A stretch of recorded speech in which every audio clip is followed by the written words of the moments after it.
Hello, today I'm going to show you how to make these Michigan magnets. This one is domed and this one is flat. And I prefer the domed look, but my wife prefers the flat look, so I'll show you how to do both of them, then you can decide which one you want to do. I'll be using two saws today. I'll use this to cut the actual shape, but I'll start on this one for the slabbing of the Petoskey stone. So I prefer this saw for slabbing because it has a cheaper yet thicker blade. Sometimes when I'm cutting a slab out of a rock, the rock jams in there and that tends to bend the blade, and then you've got a little wobble in the blade. I'd rather damage a cheap blade, plus it's thicker so it's less likely to get damaged anyhow. I also like this saw because of this little fence you can slide in here. So I usually slide it in so it's about 1/4 inch like that, and it helps me cut a straight slab. If I don't have that, sometimes my slabs come out being like a wedge shape, thicker on one side than the other. I prefer this one for the cutting of the actual shape because the way the blade comes to the table here at a 90-degree angle, so the arbor on this saw is mounted at the same height as the table, so you get a nice 90-degree angle when you're cutting. On this saw, that's not the case. The arbor is well below the table, and you can see here this is on an angle like that. So when you cut into a slab, it cuts deeper on the bottom than it does on the top. So there's a way to fix that. I used to only have this saw, so I built a little ramp. So I'd clamp that in there like that, and then that makes the right angle here again. But I prefer not messing with that one and just using this saw. So let's get started. Well, the first step is to slice up this Petoskey stone. I'm going to cut it into approximately 1/4 inch slabs.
If I'm going to dome my Michigan, then I like to have a handle on it. So this is called a dop pot, and it's just warming up some wax. And so I'm going to put on a dop stick, which is just a towel that I stick onto the back of the shape here. I'm going to let that cool. Do these other two while I'm at it.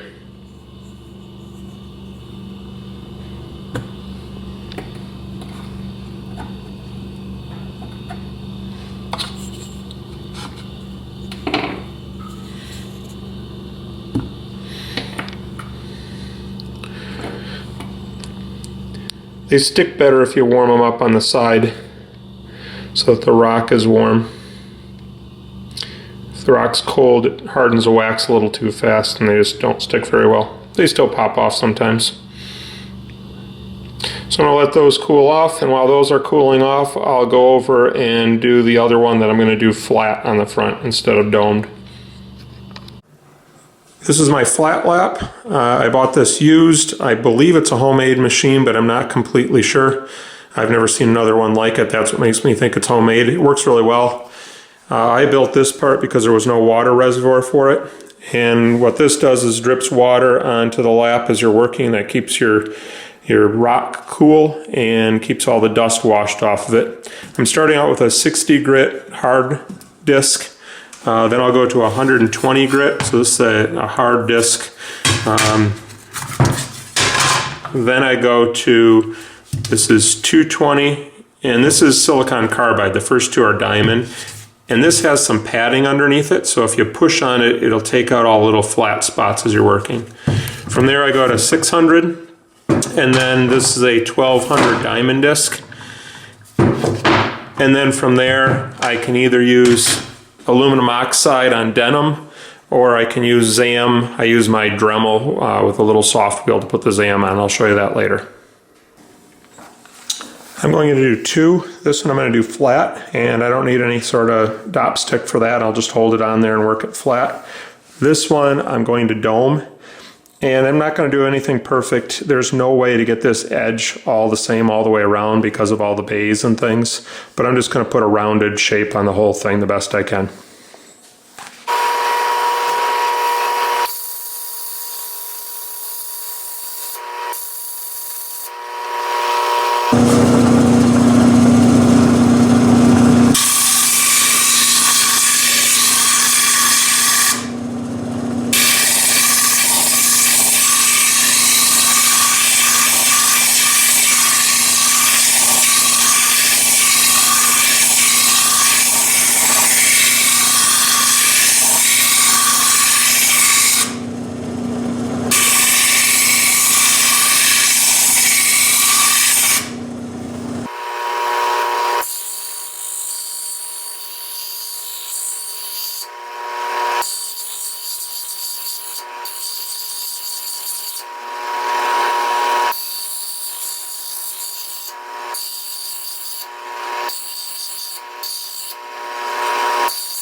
Alright, so I got the dome on there I want, and I'll fine tune it with the next wheel. So time to change to a different disc.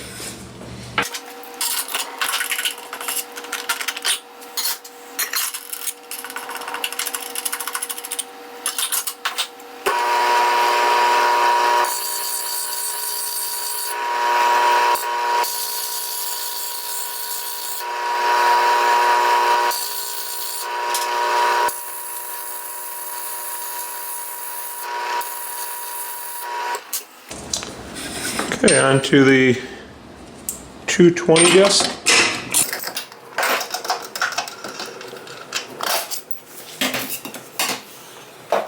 So this is one of the soft ones. So any flat spots I have in that dome, by having a soft backing on this, you're not cutting with a hard surface anymore, and it does a pretty good job of taking out any flat spots.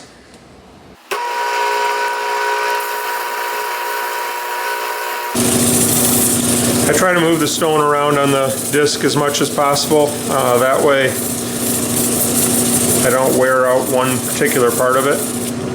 And then I reposition the stone in my hand a couple of times just so I don't accidentally put too much pressure on one side and have it end up being thicker on one side than on the other side.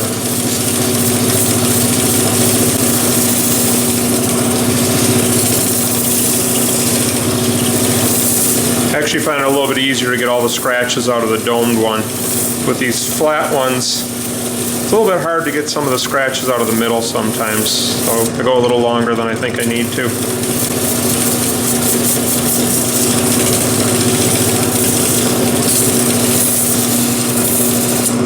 Alright, hopefully that's enough.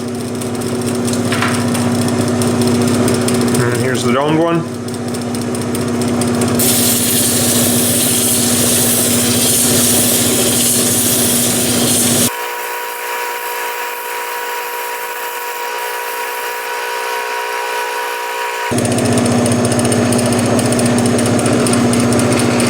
If you dry it off, you can see the scratch a little bit better.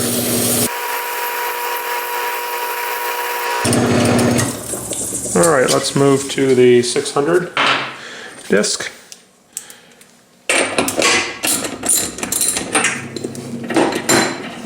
These are silicon carbide. The first two are diamond. The silicon carbide doesn't last as long, but they last quite a while with Petoskey stones because they're a soft rock. If it was a harder rock, I wouldn't really want to use these.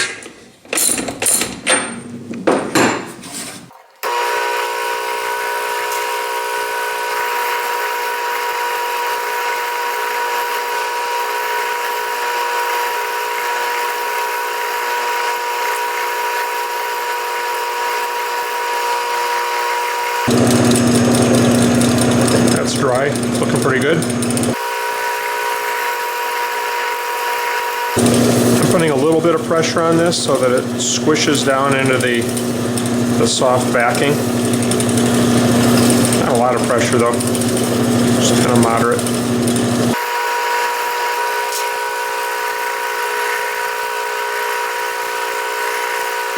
These flat ones tend to grab a little bit sometimes, so you got to hang on to them really well so they don't go flying.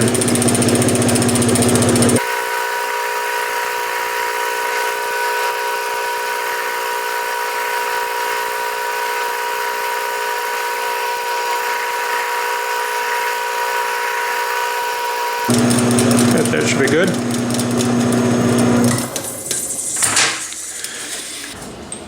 This is another diamond disc. This is 1200 diamond. The last two are silicon carbide. We're back to diamond, but this one has a soft backing on it.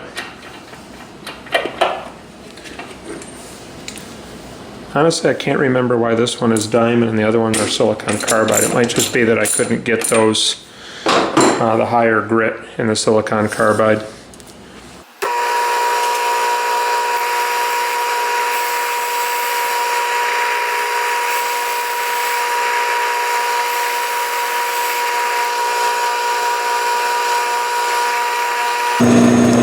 That looks good.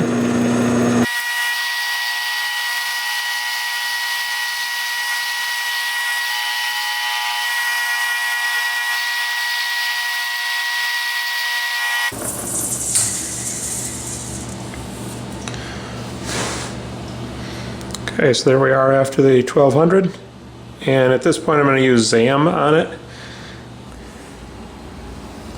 ZAM is a polish that comes in paste form, and it says it's used for silver and turquoise. It says will not scratch soft stones. Petoskey stone's a soft stone. A lot of people use this for their final finish on it. And I'm just going to use a Dremel. I've got a little felt wheel on there. You could do this on a bigger buffing wheel. I just don't have one. I don't know if you can see the shine on that, but this will put a much better shine on it.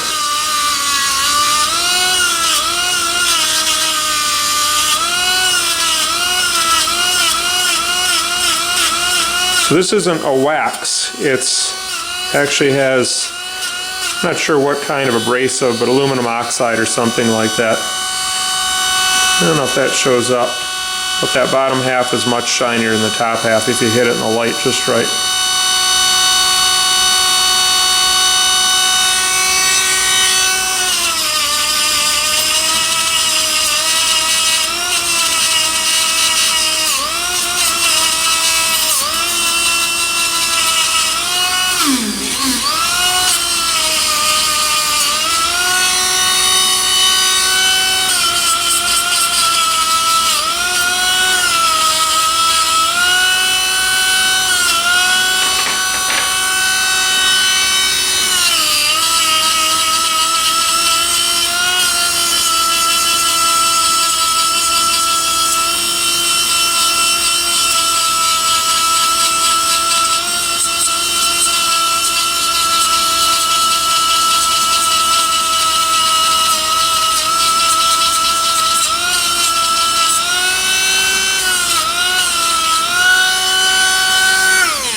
So the next thing is this will go in the freezer, and when you put it in the freezer it hardens up that wax. It makes it easier to pop it off of there.